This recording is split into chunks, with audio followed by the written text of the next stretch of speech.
Ìbà fún bàbá mi Àjíkẹ́ àti ẹ̀rẹ̀kàrẹ̀ ayé bí ara mi. Èmi náà ni ọmọ yín olùsọ̀tàn Àlàbí Àtinúkẹ́. Gẹ́gẹ́ bí ìlérí mi pé a ó máa fún yín ní ọ̀rọ̀ nípa àṣà àti ìṣe pẹ̀lú ìtàn ilẹ̀ Yorùbá. Mo tún ti mú májẹ̀mú ìṣẹ́ lónìí.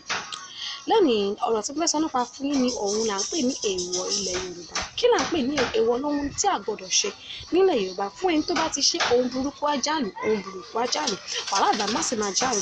Bẹ́ẹ̀ kí fi odò kan ṣe àpẹẹrẹ, odò Yemọja nílùú Ìjẹ̀bú Òde. Ó ti di tourist attraction fún gbogbo àwọn ènìyàn sí.